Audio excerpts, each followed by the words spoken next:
క్రీస్తునందు సహోదరి సహోదరులారా, ప్రభువైన యేసుక్రీస్తు నామములో హృదయపూర్వక వందనాలండి. ముందుగా ఇంత మంచి సమయాన్ని ఇచ్చిన తండ్రి అయిన దేవునికి ప్రభువైన క్రీస్తు ద్వారా కృతజ్ఞతాస్తుతులు చెల్లిస్తున్నానండి. అందరూ బాగున్నారండి. వాక్యం చదువుకొని తర్వాత ప్రార్థన చేసుకున్న తర్వాత పాట పాడుతున్నామండి.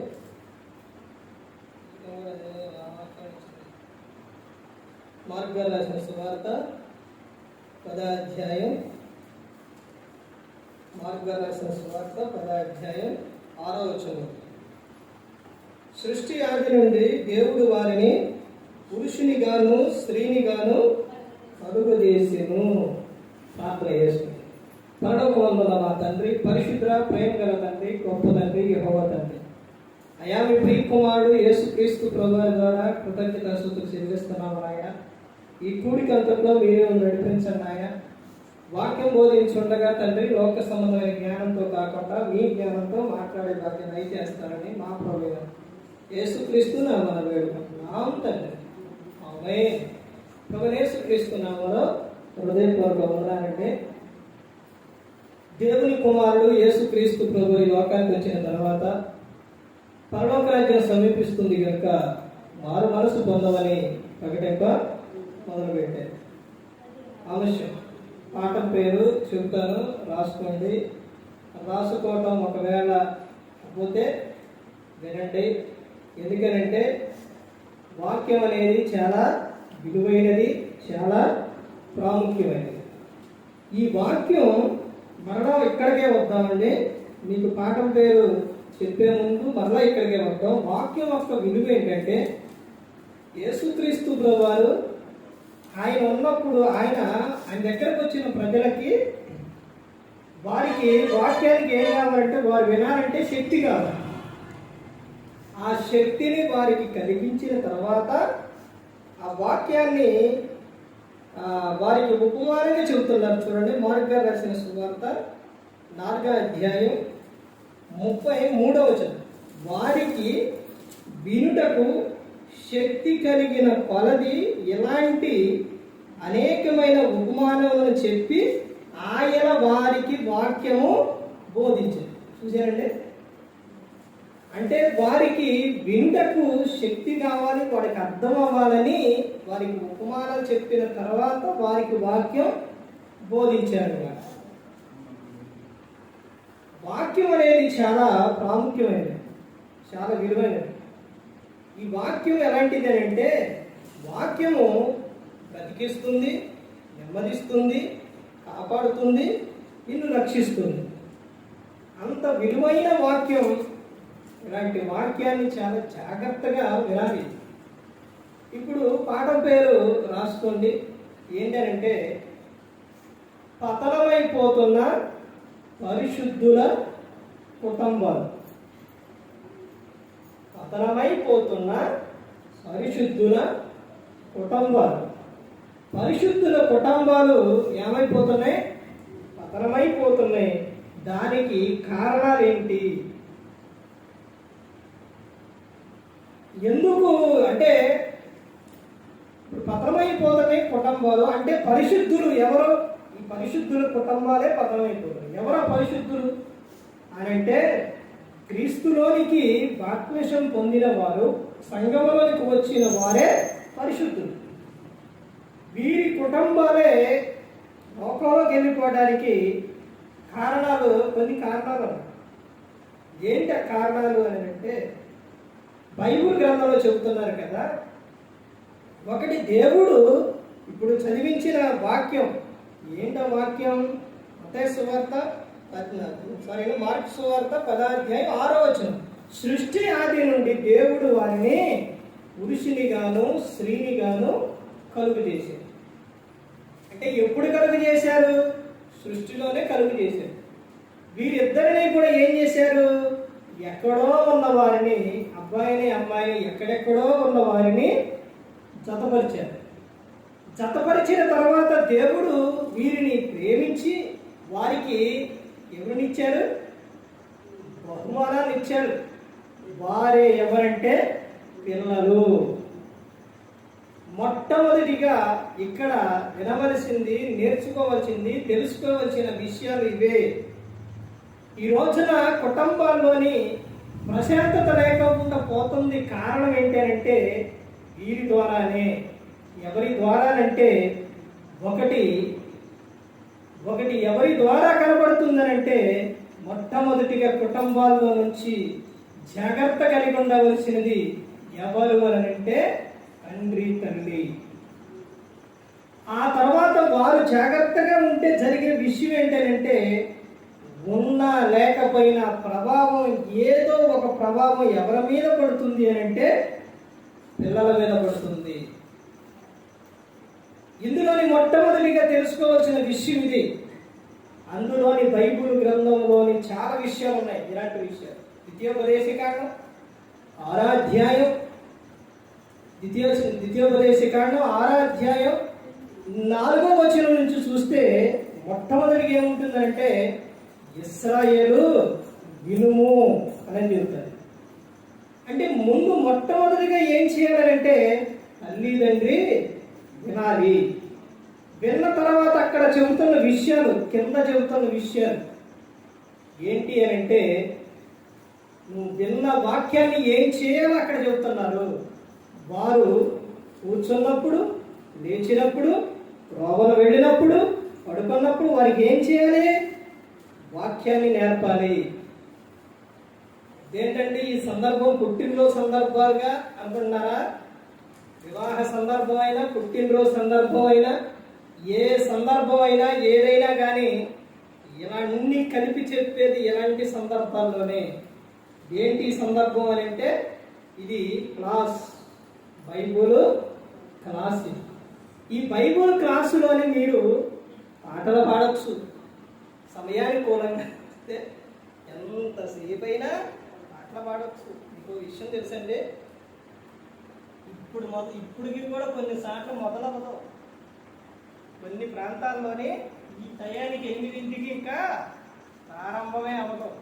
ఇప్పుడు ప్రారంభమయ్యి 8:30కి క్లాసులు ప్రారంభమయ్యి 9 దాకా పాటలు పాడించి 9ంటికి వాక్యం మొదలు పెడితే 10 నిమిషాలు తక్కువ, లేకపోతే 10 గంటలకే వాక్యం క్లోజ్ అయింది. 10 గంటలకు క్లోజ్ అయితే వాళ్ళకి భోజనం, కుటుంబ ప్రార్థన అయినా కుటుంబంలోనే వీడు ప్రార్థన చేసుకొని అక్కడ నుంచి బయటకు వచ్చేసరికి ఏ టైం అవ్వాలి? 11. అర్థమైందండి? వాళ్ళు తిని కుటుంబంలో వాడు తిని పడుకునేసరికి 12. అర్థమైందండి? కానీ మీకు ఇక్కడ ఒక సమయం పెట్టి అన్నీ కూడా మీకు అనుకూలంగా, అసలు ఇలాంటి సందర్భం మీకు మాకు అనే సందర్భం అసలు ఉపయోగించకూడదు. అర్థమవుతున్నది? ఇలాంటివి అసలు రాకూడదు సంఘాల్లోనే. ఎంతవరకు వాక్యానుసారంగా వాక్యం చెప్పుకుంటూ వెళ్ళిపోవడమే. అర్థమవుతుందండి? బైబిల్లో ఏదైతే ఉందో దాని ప్రకారంగా వెళ్ళిపోవడమే, అలా చెప్పుకుంటూ వెళ్ళిపోవడమే. ఏంటంటే మనం ఒక మాట ఏదన్నా వస్తుంది అని అంటే, సేవకుని ద్వారా ఒక మాట వస్తుంది అని అంటే దానిని ఏం చేయాలని అంటే ముందు మొట్టమొదటిగా వచ్చేటప్పుడే ఏం చేయాలని అంటే హృదయాన్ని ఏం చేయాలి? ఖాళీ చేసుకొని రావాలి. మందిరానికి వచ్చేటప్పుడు హృదయం ఏం చేయాలంటే ఖాళీ చేసుకొని రావాలి. పశువుల నుంచి దేవుడు ముందు వాటిని చేసి తర్వాత వాటికి పేర్లు పెట్టించారు ఆదా గారు. వాటి ద్వారా నేర్చుకునే విషయాలు చాలా ఉన్నాయి. ఎందుకు దేవుడు వాటి ద్వారా ఎందుకు నేర్పుతున్నాడు? అసలు జ్ఞానం ఎక్కువగా ఇచ్చింది ఎవరికి? మనిషికే కదా. తర్వాత అధికారం ఎక్కువ ఇచ్చింది ఎవరికి? మనిషికే కదా. అన్ని సమస్తం కూడా ఎక్కువ ఇచ్చింది, అన్ని మొత్తం అధికారం ఇచ్చింది మనిషికే, దేవుడు ఇచ్చింది. కానీ దాన్ని పోగొట్టుకున్నారు. ఇప్పుడు జంతువుల ద్వారా నేర్చుకునే విషయాలు బైబిల్ గ్రంథంలో చాలా ఉన్నాయి. సామెత గ్రంథం చదవండి, ఒక చీమల ద్వారా, బల్లుల ద్వారా, లేకపోతే ఇంకా బైబిల్ గ్రంథం ఉన్నాయి. కుక్క కానీ, పంది కానీ, లేకపోతే ఇంకా సింహం కానీ, ఇంకా గాడి, చాలా విషయాలు ఉన్నాయి. వీటన్నిటినీ సీతాకోక, అదే గొంగల పురుగు మారటం, సీతాకోక చెరుగు, ఇలాంటి సందర్భాలు చాలా ఉన్నాయి. ఇప్పుడు అందులోని ఒక సందర్భం ఏంటంటే పశువు మేతకి విప్పేటప్పుడు దాని కడుపు ఎలా ఉండిద్ది? బాగా ఇంటికాడ మేకు వదిలితే ఆడికి వెళ్ళిన తర్వాత తినిద్దా? తినదో, ఖాళీ వెళ్ళిద్ది. అర్థమైందని వదులుతారు. తర్వాత అది తిరిగి కడుపు నిండా మేసి తిరిగి వచ్చింది. అలాగే క్రైస్తవుడు ఏం చేయాలంటే, క్రైస్తవులో మందిరానికి వచ్చేటప్పుడు హృదయాన్ని ఖాళీ చేసుకొని హృదయం నిండా వాక్యాన్ని పెట్టుకొని వెళ్ళాలి. వెళ్ళిన తర్వాత ఏం చేయాలండి అని అంటే, ఇప్పుడు అంటే ఇలా పోలుస్తున్నాను ఏమన్నా ఏమనుకో మాకంటే అర్థమైంది, మీకు అర్థం అవడానికి చెబుతున్నాను. ఇప్పుడు ఆ పశువులు వచ్చిన తర్వాత అవి ప్రశాంతంగా పడుకొని ఏం చేస్తాయి? ఇప్పుడు ఎవరో వేస్తాయి అంటే లోపల ఉన్నదాన్ని అక్కడ మెయ్యం. అర్థమైందంటే అక్కడ నవలు అక్కడ అక్కడ గబగబ సమయంలో ఏం చేసింది? ఇంగేసింది. లోపల పెట్టేసుకొని తర్వాత ప్రశాంతంగా పడుకున్న తర్వాత తీసుకొచ్చి ఇటు నెవరేసి ఇటు నుంచి పంపించేసింది. అలాగే వాక్యాన్ని హృదయంలో పెట్టుకొని హృదయం నిండా వాక్యాన్ని నింపుకున్న తర్వాత క్రైస్తవులు చేయవలసిన పని ఏంటంటే, దానిని ఏం చేయాలంటే ధ్యానించాలి. కీర్తనలో 1వ కీర్తనలో అదే ఉంది. దుష్టుల ఆలోచన చొప్పున నడవక, పాపుల మార్గం నిలవక, అపహాసులు కూర్చుండక మరి ఏం చేయాలని అంటే అక్కడే చెబుతున్నారు. యెహోవా ధర్మశాస్త్రమునందు ఆనందించు, అహోరాత్రము దానిని ధ్యానించువాడు ధన్యుడు. అలా నువ్వేం చేయాలంటే వాక్యాన్ని ధ్యానించాలి. ఏం చెప్పారు సేవకులు, ఏం చెప్పారు అనేది ధ్యానించాలి. మందిరానికి వచ్చే ముందు నీ ఆలోచన ఎలా ఉండాలని అంటే, దేవుడు నాతో ఏం మాట్లాడతారు అనే ఆలోచన ఉన్నారు. కానీ నా గురించే చెప్పారు, కావాలనే చెప్పారు అలా కాదండి. అర్థమైందండి? వాక్యాన్ని ఏం చేయాలంటే, దేవుడు నీ ఆలోచన మొత్తం ఏ దృష్టి కలిగి ఉండాలంటే, దేవుడు నాతో ఏం మాట్లాడతారు. దేవుడు ఇప్పుడు ఉన్న అందరితో మాట్లాడతారు. తెలుసండి? మీరు తెలియదు అనుకుంటున్నారా? మీ పేరు తెలియదు అనుకుంటున్నారా? దేవునికి కనబడినదంటూ ఏదన్నా ఉందా? తెలియదంటూ ఏదన్నా ఉందా? 139వ కీర్తనలు అదే ఉంటుంది. కూర్చునుట, లేచుట, పడుకునుట, త్రోవన వెళ్ళుట మొత్తం నాకు తెలుసు. ప్రతి ఒక్కటి తెలుసు. నీ నోట మాట రాకముందే నాకు తెలుసు అని చెప్తున్నారు. అయితే ఇన్ని తెలిసిన ఆయన మనిషికి ఏమంటే ఇన్ని తప్పులు ఎందుకు జరుగుతున్నాయి? లోకంలోనే ఇన్ని తప్పులు ఎందుకు జరుగుతున్నాయి? మరి ఇంత ఘోరంగా ఎందుకు జరుగుతున్నాయి అని అనుకుంటే, ప్రతి ఒక్కరికి కూడా దేవుడు ముందే చెప్పారు, తెలియపరిచారు. దేవుడు చెప్పకుండా ఏది కూడా చేయలేదు. సామెత్ర గ్రంథంలో ఉంటుంది, తన భక్తుల ప్రవర్తన ఆయన ఏం చేస్తారంట? కాచును అనే ఉంది. ఈ విషయం ఒక సేవకుడికి చెప్తే, మరి దావీదు గారు ఎందుకు చేసి, దావీదు గారిని ఎందుకు కాపాడా, సంసోన్ని ఎందుకు కాపాడా, ఎన్ని కాపాడలేదని అడిగారు. అంటే ముందు వాళ్ళకి, నేను ఆయన ఏం తప్పట్లేదు కానండి, ఇవన్నీ కూడా దేవుడు వాళ్ళకి ముందు చెప్పలేదా? ఒక స్త్రీది పరస్త్రీని చూడకూడదని, ఆమె ముట్టకూడదని, లేకపోతే ఇవన్నీ అంటే యేసుక్రీస్తు వారు వచ్చినప్పుడు మోహం సూపు గురించి చెప్పారు. పాత నిబంధన ఇవన్నీ నువ్వు పొరుగు అనేది ఏది కూడా ఆశించకూడదని చెప్పలేదా? అంటే ముందే చెప్పలేదు దేవుడు, ముందే చెప్పారు ప్రతి ఒక్కటి కూడా, అన్నీ కూడా. ఇంకొక విషయం ఏంటంటే, ఇందులోని దేవుడు చెప్పిన తర్వాత దేవుడు ఏం చేస్తారంటే మన కాపాడటానికి ఆలోచనిస్తాడు. పరిశుద్ధాత్మని ద్వారా మనల్ని కాపాడడానికి ఏం చేస్తారో ఆలోచనిస్తారో. ఇదిగో నువ్వు ఈ తప్పు చేయకూడదు, ఇదిగో నువ్వు ఇలా ప్రవర్తించకూడదు, ఇదిగో నీవు ఈ మాట మాట్లాడకూడదు అనేది వెంటనే నీ హృదయంలో వెంటనే పుడుతుంది ప్రతి ఒక్క మనిషికి కూడా. అర్థమైందండి? ఇదంతా ఎందుకు చెప్పాను నేనంటే, ఇప్పుడు ఈ సందర్భం అంతా ఎందుకు చెప్పానంటే వాక్యం గురించి ఇది మొత్తం చెప్పింది. ఇప్పుడు దేవుడు నాతో ఏం మాట్లాడతాడు? ఇక్కడున్న ప్రతి ఒక్కరితో దేవుడు మాట్లాడతాడు. ఆయనకు తెలుసు, ఇదిగో నీకు ఇది అవసరం, నీకు ఇది అవసరం అని. దేవుడు ఒకనాడు నాతో కూడా అలాగే మాట్లాడారు. ఏంటంటే ప్రతి ఒక్కరితో మాట్లాడతారు. ఎలా మాట్లాడతారండి? ఎలా మాట్లాడతారు? ఆయన వచ్చి మాట్లాడతారా? ఆయన చూడాలంటే ఆయన పోవాలి. ఇక్కడ ఎవరు చూడరు. అర్థమైందండి?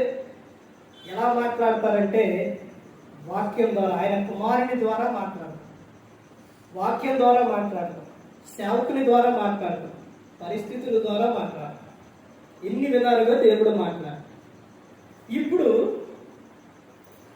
చెప్పబడిన పాఠంలోని అందులోని మనం నేర్చుకోబోతుంది ఎవరి గురించి అంటే తల్లిదండ్రి, తర్వాత ఎవరో పిల్లలు. అర్థమైందండి? ముందు వీళ్ళిద్దరూ కూడా జాగ్రత్తగా ఉంటే కుటుంబం సంతోషంగా ఉంటుంది. ముందు ఈ రెండు విషయాలు జాగ్రత్తగా ఉండాలి. అందుకనే వాక్యం తీయగానే మాకు ఇదే వాక్యం వచ్చింది, చెప్పాలనుకున్నది కూడా అదే వాక్యం. అర్థమైందండి? పతనమైపోతున్న పరిశుద్ధుల కుటుంబాలు. ఈ కుటుంబ జీవితం అనేది, కుటుంబ వ్యవస్థను అనేది దేవుడు ఎప్పుడు ఏర్పరిచిండు? ఎప్పుడండి? ఆదిలోనే ఏర్పరిచిండు. ఆదాముని చేసిన తర్వాత నరుడు ఒంటరిగా ఉండటం మంచిది కాదు అంటే, ఆదాముని చేసిన ముందు, చేయడానికి ముందు అన్నిటినీ చేసిండు దేవుడు. ఆదికాండం 1వ అధ్యాయం చదవండి. అంటే అన్ని చేసిన తర్వాత వాటిలోని ఆదాముకి ఏటిలోని సంతోషం రాదు, లేదు. ఈ సృష్టిలో ఏటిలోని రారా. అర్థమవుతుందండి? భూమి మీద ఉన్న వాటి, భూమి చుట్టుపక్కల మొత్తం ఆ పళ్ళు కానీ లేదా అన్ని మొత్తం ప్రకృతి ద్వారా కానీ లేకపోతే పక్షుల ద్వారా కానీ వీటన్నిటి ద్వారా మానవునికి, ఆదాముకి ఏం దొరకదు.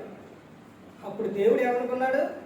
నరునికి, ఆదాముకి సాటైన సహాయం కావాలి అని స్త్రీని చేసింది. ఇప్పుడు అక్కడే కనబడుతుంది కదా, ఏంటది? సాటి అయిన సహాయం. ఈ విషయాన్ని బైబిల్ గ్రంథంలో మొత్తం తీసుకొచ్చి, బైబిల్ గ్రంథం పాత నిబంధన ఏంటి, కొత్త నిబంధన ఏంటి, మొత్తం కూడా అంతా చూస్తే చాలా అద్భుతంగా ఉంటుంది. భార్యాభర్త బంధం అనేది ఎలా ఉంటుందంటే ఆనందంగా ఉంటుంది, సంతోషంగా ఉంటుంది. అర్థమవుతుందండి? ఆ బంధము ఎంత గొప్పది అని ఎప్పుడో చెప్పిన విషయం యేసుక్రీస్తు ప్రభువారు వచ్చిన తర్వాత కూడా ఆయన కూడా ఈ బంధం గురించి, కుటుంబం గురించి చెబుతున్నారు. అర్థమైందండి? ఇప్పుడు ఆ సందర్భాలు అక్కడ వచ్చినారు అవే యేసుక్రీస్తు ప్రభువారు చెప్పిన విషయాలు. ఇలా ఆ తర్వాత ప్రతి ఒక్కరూ కూడా, ప్రవక్తలు ఏంటి, ప్రతి ఒక్కరూ కూడా చెప్పిన విషయాలే. ఆ బంధం, ఆనందం ఎలా ఉంటుందంటే, ఒక్కటెక్కడికైనా స్త్రీ అయినా పురుషుడైనా ఎక్కడికైనా ఒంటరిగా వెళితే, ఈ సందర్భాలన్నీ మీకు చెప్పే అవసరం ఉండదు, తెలుసు. అర్థమవుతుందండి? ఈ బంధం ఎలా ఉంటుందనంటే ఒక్కొక్కరు వెళితే వేరే విధంగా ఉంటుంది. ఆ చూసే విధం కానీ, ఆ పిలిచే విధానం కానీ, ఆ గౌరవించే విధానం కానీ ఒక్కొక్కరు ఉంటే వేరే ఉంటుంది. ఇద్దరు కలిసి ఉంటే ఎలా ఉంటుందంటారు? అసలు ఎలా చూస్తారంటారు? అది ఎవరైనా సరే. అర్థమవుతుందండి? ఈ భూమి మీద ఉన్న వ్యవస్థలోని సేవకుడైనా లేకపోతే ఇంకా నువ్వు ఏ వృత్తి కలిగినా కానీ ఇద్దరు కలిసి ఒక ప్రాంతం, ఒక దేనికైనా కానీ ఒక చాటకు పెడితే అక్కడ ఎలా ఉంటుందో తెలుసండి? వారిని చూసే విధానం కానీ, అక్కడ ఉండే విధానం కానీ అవన్నీ కూడా బాగుంటాయి. అందుకనే ఆదాముకి దేవుడు అన్ని విషయాల్లో కూడా పురుషునికి సాటైన సహాయంగా స్త్రీ ఉండాలి అని. ఇప్పుడు పురుషుడు చేయవలసిన పనులు ఉన్నాయి, స్త్రీ చేయవలసిన పనులు ఉన్నాయి. అర్థమవుతుందండి? వీళ్ళిద్దరూ కలిసి చేయవలసిన పనులు కూడా ఉన్నాయి. బైబిల్ గ్రంథంలోని వేరువేరుగా ఒకరు చేయవలసిన పనులు ఉన్నాయి, ఇద్దరు కలిసి చేయవలసిన పనులు కూడా ఉన్నాయి. అర్థమైందండి? అంటే ఏంటి అని దీని అర్థం మనకు తెలుస్తుంది అని అంటే, ఒకటి, ఇంటికి యజమానుడుగా ఉన్న పురుషుడు తాను ఏం చేయాలని అంటే ప్రార్థన చేయాలి. అంటే స్త్రీ చేయకూడదండి, అంటే స్త్రీ కూడా చేయాలి. కీర్తనలు 128వ కీర్తనలో ఎవరు కనపడతారు? అక్కడ యజమానుడు కనపడతాడు. యజమానుడు దేవుని యందు భయభక్తులు కలిగి ఉంటే అలా అక్కడ ఉండే ఆశీర్వాదం ఏంటో అక్కడ మొత్తం కూడా కనబడుతుంది. స్త్రీ గురించి విలాప వాక్యాల్లో దేవుడు చెప్పిన విషయం ఏంటో తెలుసండి? రేయి మొదటి జామున లేచి ప్రార్థన చేయి, నీళ్లు కుమ్మరించినట్టు కుమ్మరించు అని చెప్తారు. అలా చేస్తే ఏం జరుగుతుంది? ఇప్పుడు మీరు ప్రార్థనకు వచ్చినా, ప్రార్థన చేసినా, వాక్యం చదివినా అది ఏ ఒక్కటి వ్యర్థమైపోదు. అర్థమైందండి? ఆకాశం ఆలకించు, భూమి చెవియొద్దు అని దేవుడు చెప్పి ఉన్నారు. ఏ ఒక్కటి కూడా వ్యర్థమయ్యి పోదు. దేవుని నిమిత్తం మనం చేసే ప్రతి ఒక్కటి కూడా ఆయన ప్రతి ఒక్కటి రాసుకొని ఉంచుతారు. ప్రతి ఒక్కటి కూడా నీకు ఏమొస్తుందంటే నీకు ప్రతిఫలమే వస్తుంది. ఆడ ప్రార్థనలో చేస్తే మరి ఏంటండి అని అంటే కింద చెబుతున్నారు కదా, నీ పిల్లల మోత్సిల్లి పోకుండునట్లు. వాళ్ళు ఎలా ఉంటారో తెలుసండి? వాళ్ళు ఎప్పుడు కూడా నీటి కాలువలో నాటబడిన మొక్క ఎలా ఉంటుందో వారి జీవితం ఎల్లప్పుడూ ఆనందంగా సంతోషంగా ఉంటుంది. అంటే ముందు ఏం చేయాలని చెప్తున్నారంటే తల్లిదండ్రి వినాలి. విన్న తర్వాత ఏం చేయాలంటే వాళ్ళకి నేర్పాలి. ప్రతి ఒక్కటి కూడా వాళ్ళకి చెప్పాలి. అలా చెబుతూ ఉంటే వాళ్ళు ప్రతి ఒక్కటి కూడా వాళ్ళు ఏం చేస్తూ ఉంటారంటే అవి మనసులో పెడతారు. ఒక్కసారి చిన్న వయసులోని మనసులో పడ్డది అని అంటే అది పోదు. అర్థమైందండి? ఎలా పోదు అని అంటే గ్రంథం ఏం చెబుతుందంటే ప్రసంగి 12వ అధ్యాయంలో నీ బాల్య దినముల యందు సృష్టికర్త స్మరణ జరగాలి అని చెబుతున్నారు. ఆ తర్వాత సామెతలు 22:6లోని ఏం చెబుతున్నారంటే ఏం చెప్తున్నారు? బాలుడు నడవలసిన త్రోవల వాడికి నేర్పుము, వాడు పెద్దవాడైనప్పుడు దాని నుండి తొలగిపోడు. పెద్దవాడన్న కాడ పైన నెమ్మది కింద పుట్టినట్లు పేరు ఏంటది? ఏంటంటే వృద్ధుడయ్యే వరకు. అంటే బాల్యంలో నేర్పేది వాళ్ళు ఎప్పటి వరకు తొలగిపోరంట? వృద్ధాప్యం వచ్చే వరకు కూడా తొలగిపోరు అని గ్రంథం చెబుతుంది. ఇలా ఇంకా సందర్భం నీకు అర్థం అవ్వాలంటే చదువుకునే చిన్న పిల్లలు అంగన్వాడీకి వెళ్ళినప్పుడు, తర్వాత యూకేజీ ఎల్కేజీకి వెళ్ళినప్పుడు ఆటకి ఏం నేర్పుతారంటే అని నేర్పుతారు. తర్వాత 1, 2, 3 నేర్పుతారు. తర్వాత ఏబిసిడి అని నేర్పుతారు. ఇవి నేర్పిన తర్వాత వాళ్ళు అలా చదువుకుంటూ 10th class, inter, degree, inter అట్ట వెళ్ళినప్పుడు ఈ చెప్పిన అక్షరాలు ఇవన్నీ కూడా మొదటిలో చెప్పిన అన్నీ కూడా అవి అలా మైండ్లో అలా ఉండిపోతాయి. కానీ అవి పోతాయా? పోవు. అర్థమవుతుందండి? అంటే చిన్న వయసులో ఏదైతే నేర్పారో అవి నేర్పడం కూడా ఎలా నేర్పుతారు? ఏ రాసి బి రాసి తర్వాత ఇది రాసిన తర్వాత ఇక అది అయిపోయింది, నెక్స్ట్ అని టక మొత్తం రాసి అన్ని మొత్తం ఎన్నైతే ఉన్నాయి జడ్ వరకు మొత్తం టక రాసి చూపించి వచ్చేసి పో అంటారా? అలా నేర్పరు. ఎలా నేర్పుతారు? ఏ బి వచ్చిందాక ఏం చేయాలి? తర్వాత అవి వచ్చినాయా రాలేదని చెప్పేసి మళ్ళీ రాయాలి. అర్థమవుతుందండి? అలా నేర్పుతారు ఆ విషయం. అప్పుడు అలా నేర్పితే వాళ్ళు ఆ విషయాలు అసలు వాటిని మర్చిపోనే. ఇప్పుడు వాడు నేర్చుకున్న ఎక్కాలు 1 నుంచి 10 వరకు కూడా వాళ్ళు ఆ తరగతులన్నిటిలో వాళ్ళకే లెక్కలు కానీ దాని మ్యాథ్స్ అంటారు ఇవన్నీ కూడా వాటిలోనే మర్చిపోరు. ఇప్పుడు ఒక సందర్భం చెప్తాను. ఇప్పుడు మనకి ఏడో ఎక్కం చెప్పి మళ్ళీ చెప్పుండంటే మనం చెబుతావా? గుర్తుండిద్దా? రాదండి. అర్థమవుతుందా? గుర్తుండదు. కానీ వాళ్ళకు గుర్తుండి వాళ్ళు చెబుతారు అని మర్చిపోరు. అలా మైండ్లో అలా ఉండిపోరు. అదే వాక్యం కూడా అదే విధంగా ఇలా నేర్పు అని దేవుడు చెబుతూ ఉన్నారు. అలా మర్చిపోకుండా ఉండాలి అంటే వాళ్ళకి వాక్యాన్ని నేర్పు. అలా చెప్పినప్పుడు వాళ్ళు ఏమవుతారనంటే అన్ని విషయాల్లో వాళ్ళ మాట తీరు కానీ వాళ్ళ ప్రవర్తన కానీ అన్నీ బాగుంది.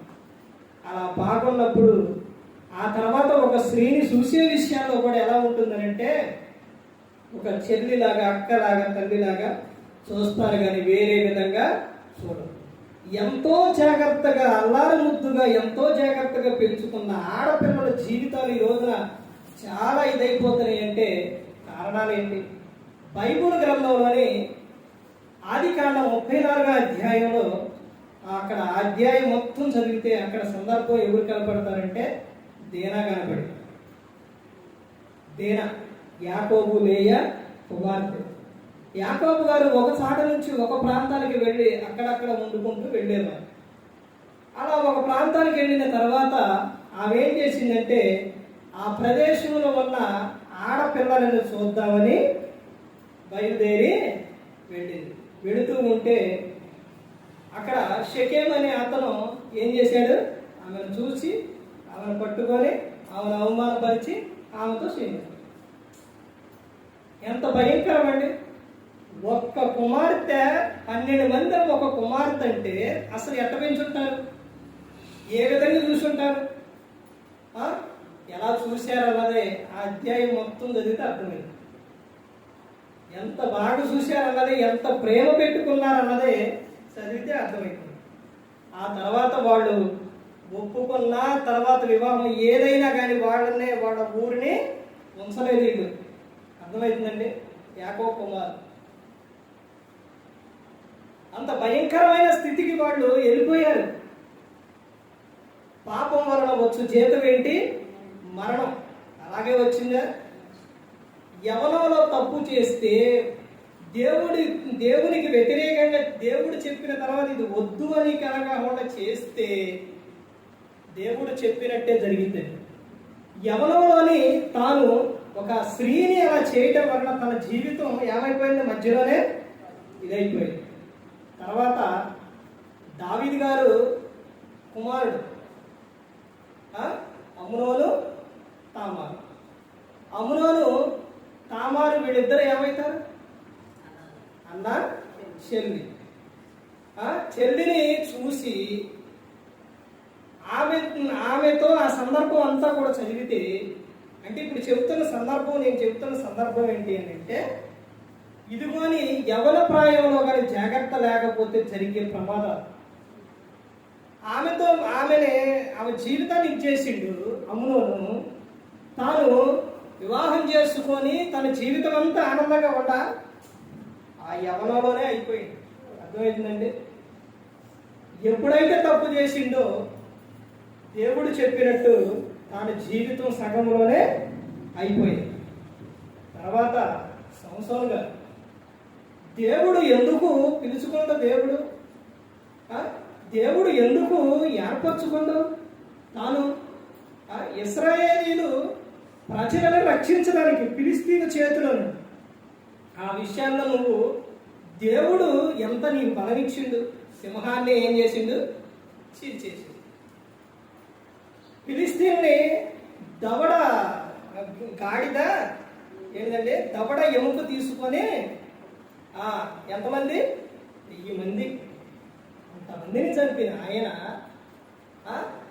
స్త్రీ చూపులోని ఎరలోని పడిపోయి తమ బలాన్ని మొత్తాన్ని కూడా పోగొట్టుకున్నారు.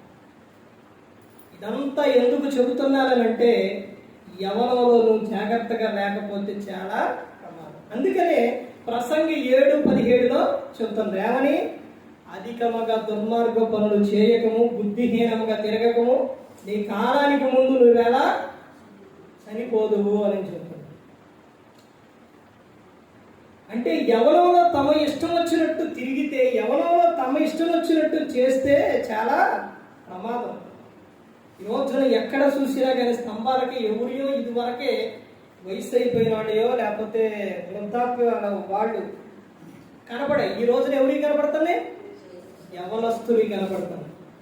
ఎంత భయంకరం అండి. యవనస్తులు తాగటం, తమ ఒక బైక్ వెళుతూ ఉంటే వెనకమాల వస్తువును ఒక ముందు వెళుతూ ఉంటే వెనకమాల వచ్చేవాళ్ళు, ఎదర వచ్చేవాళ్ళు అసలు ఎలా వస్తారని భయం వేస్తుంది. అంత భయం వేస్తాం, అంత వేగం. ఇప్పుడు సడన్గా ఏదైనా ఎదురొచ్చింది అనుకోండి, ఆ బైక్ ఆగిద్దా? నువ్వు బ్రేక్ కొడదామని కొడితే మొత్తం నిన్ను, మా బైక్ మొత్తం ఏమైపోతారు? రోడ్డు మీద పడిపోతారు. ఇప్పుడు ఆ తర్వాత దెబ్బలు తగిలితే 30 నాడని లేకపోతే ఇంకా ముందని ఎంతో మంది బైకులు వేసుకొని ఎన్ని ప్రాణాలు ఎంతమంది చేయారంటే,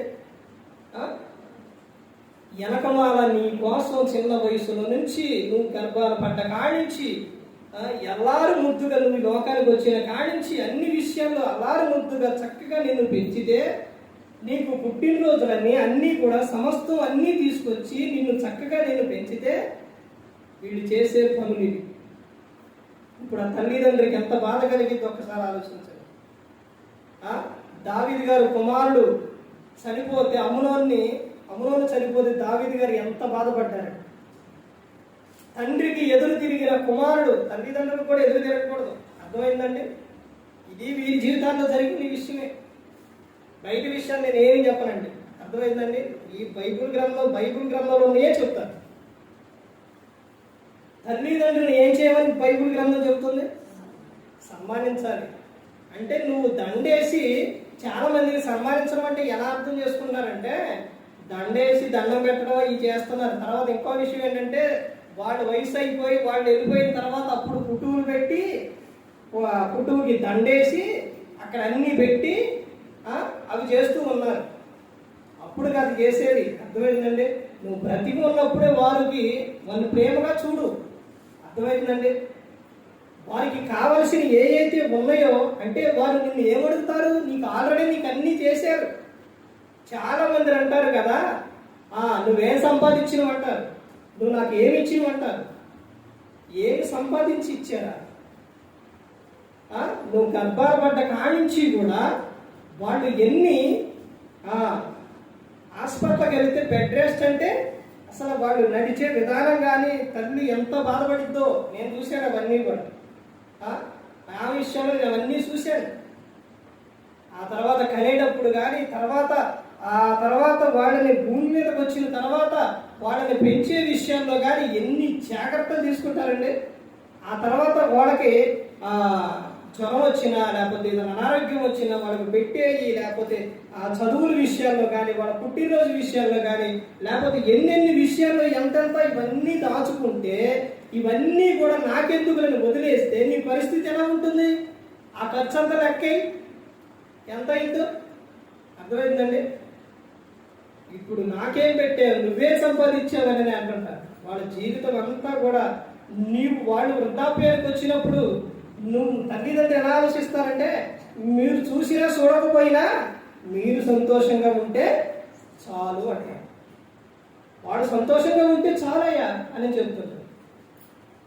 అలాంటి తల్లిదండ్రుల్ని ఏ విధంగా చూడాలంటే అందుకనే బైబిల్ గ్రంథంలో చెప్తున్నారు కదా, నువ్వు భూమి మీద దీర్ఘాయుమంతులుగా ఉండాలంటే నీ తండ్రిని తల్లిని ఏం చేయాలి?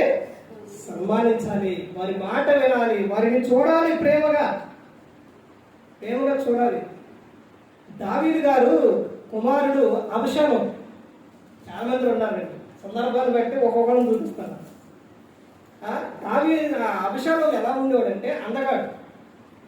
ఆయన చుట్టూ పెరిగిపోతా ఉంది, కట్ చేస్తుంది, పెరిగిపోతా ఉండేది చుట్టూ. ఆయన చెల్లె అంటే తండ్రి ఏమో దావీదు గారు.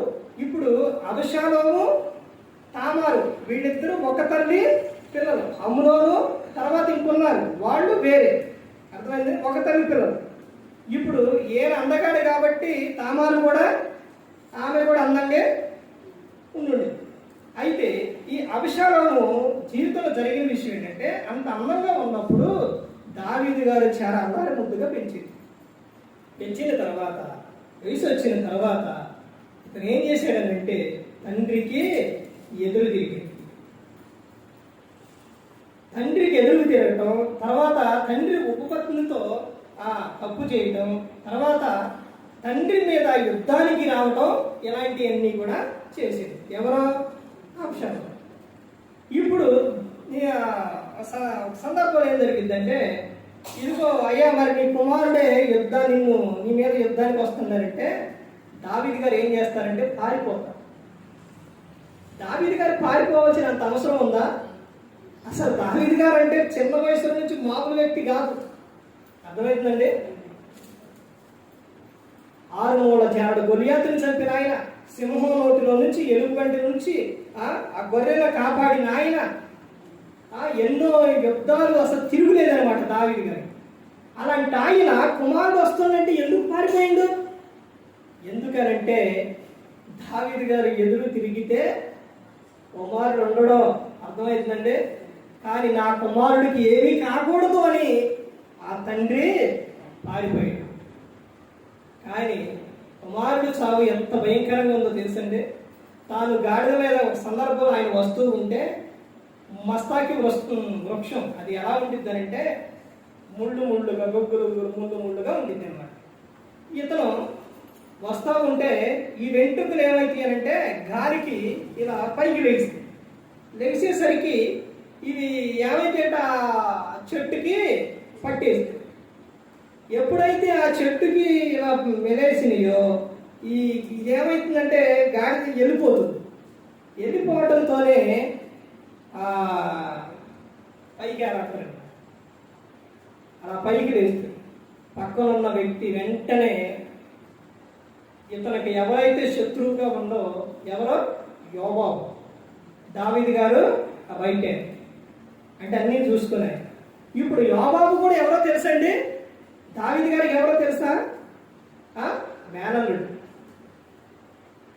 యోబాబు చెబుతుడు, యోబాబు నీవు నా కుమారుణ్ణి ముట్టవద్దు, నువ్వేమనొద్దు అని చెబుతుంది.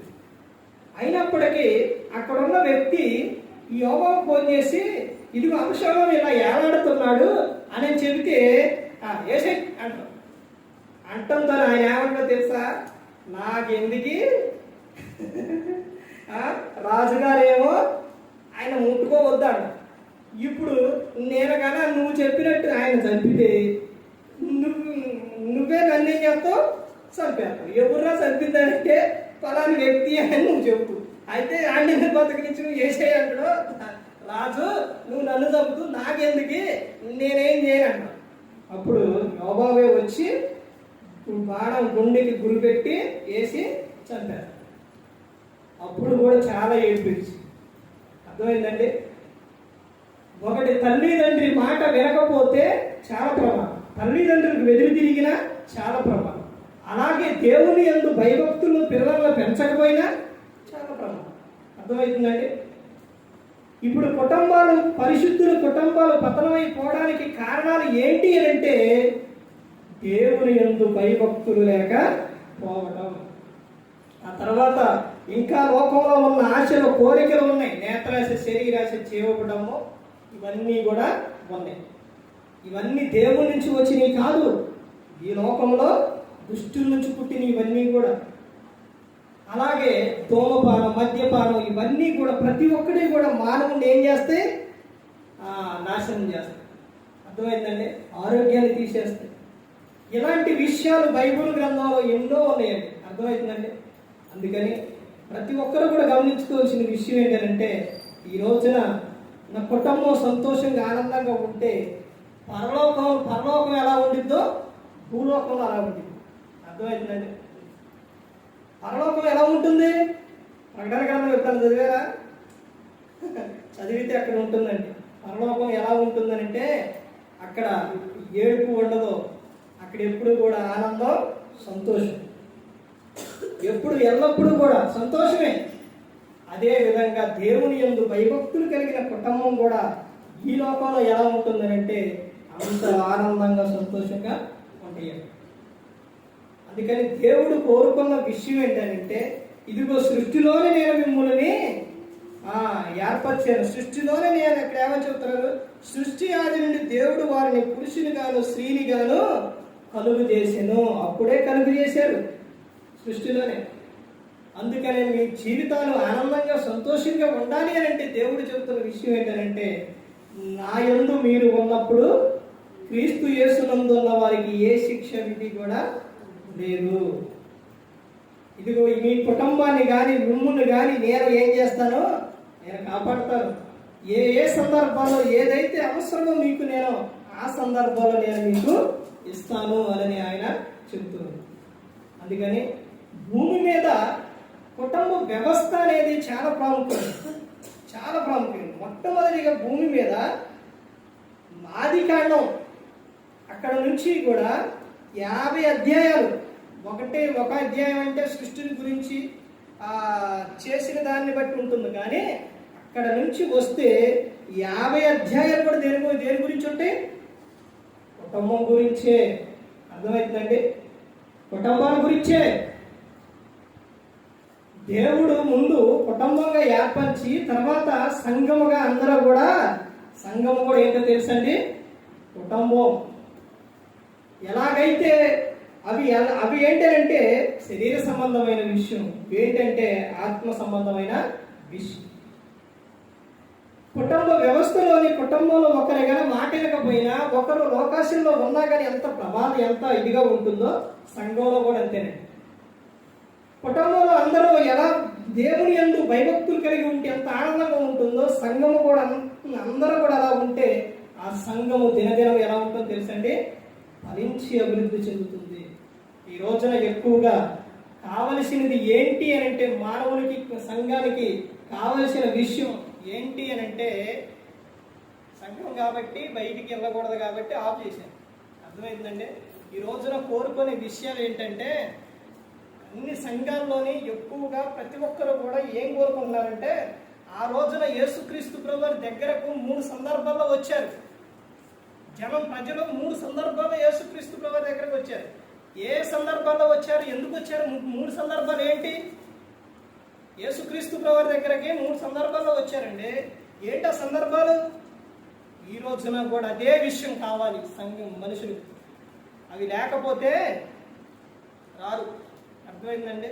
నేను అందుకనే చెప్పాను. ఏమని చెప్పాను?